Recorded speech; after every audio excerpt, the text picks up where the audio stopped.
Welcome back to Required Reading. I'm Russ, and today we're continuing our read of the novelization of Gremlins, written by George Gipe. This is Chapter 5. The Mogwai, nearly asleep only minutes after finishing the delicious candy bar given him by the mysterious burly stranger, thought at first that the disoriented feeling was part of the prelude to the dreamland he often experienced following a hearty meal. The box was moving so slowly, so subtly, he barely noticed it. Then he heard the voices, soft and sibilant, as the speakers were making a conscious effort to be quiet. Accompanying these symptoms were a rise in an unfamiliar background noise and a sudden change in the temperature. A cry of terror caught in his throat, and then he burst forth. He was being moved. Now the voices outside the box spoke quickly, as if panicked, and the movements of the Mogwai's tiny home were quick and jolting, all pretense at secrecy having been abandoned. Tossed back and forth in the box, the victim of some terrible upheaval, he tried to cry out to the Chinese man.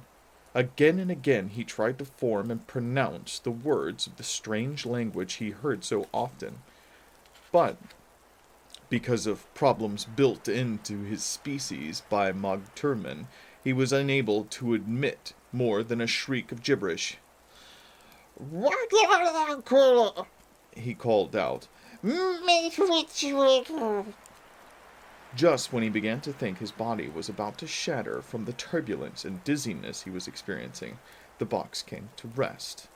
The floor was at a slant, but at least the earthquake was over. 2 loud metallic slams, a grinding sound, and an engine roar followed. Then a gentle, continuous rocking that would have been comforting had he not been utterly terrified. The tears came a few minutes later, when he faced the probability that he would never see his Chinese man again. "Don't worry, Gizmo," a deep, soft voice soothed. "It's going to be all right."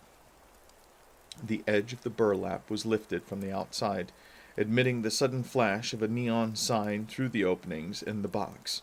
The Mogwai screamed, threw his hands to cover his eyes. Abruptly, the burlap fell, and the voice said, "Sorry, old buddy, I didn't realize. I guess what he said was true.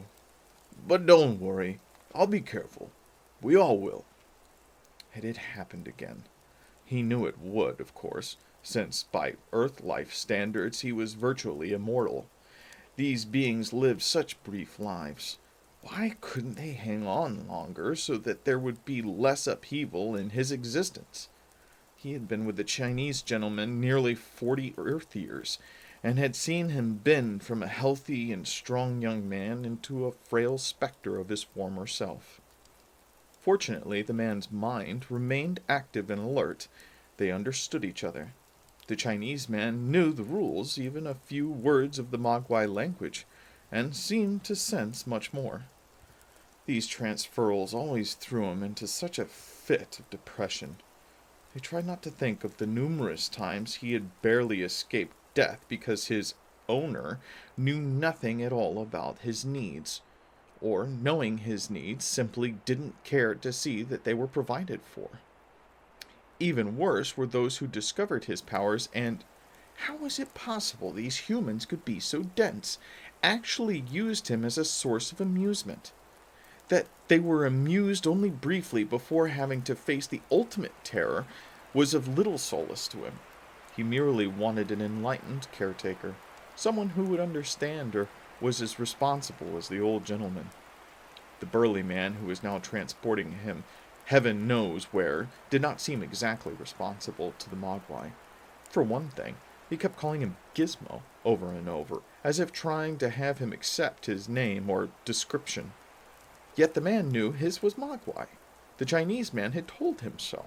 Was it the first harsh reality of his new situation that he would have to be called Gizmo? It sounded truly terrible.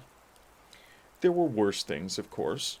Thinking back as they bumped gently along, he remembered the China Sea crossing just before he had encountered his owner friend of nearly 40 years. They had gotten loose then. There had been no way to prevent it. He shuddered. What would have happened Had he not been rescued by the Chinese man just a few minutes before the ship was torpedoed? Before that was the incident at the Royal Air Force Base. Incident? A near tragedy of epic proportions. Somehow an extended joke had been made of the thing, but Mogwai knew differently.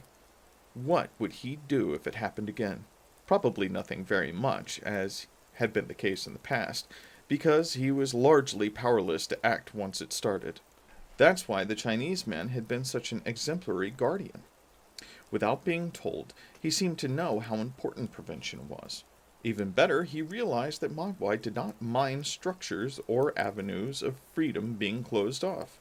That's why the past decades had been comparatively hazard-free. The Chinese man had enough responsibility for both of them. "Gizmo, gizmo, gizmo, my friend," the burly man sing-songed above the sound of the car. "You and me and Billy are gonna have a terrific time together." Gizmo.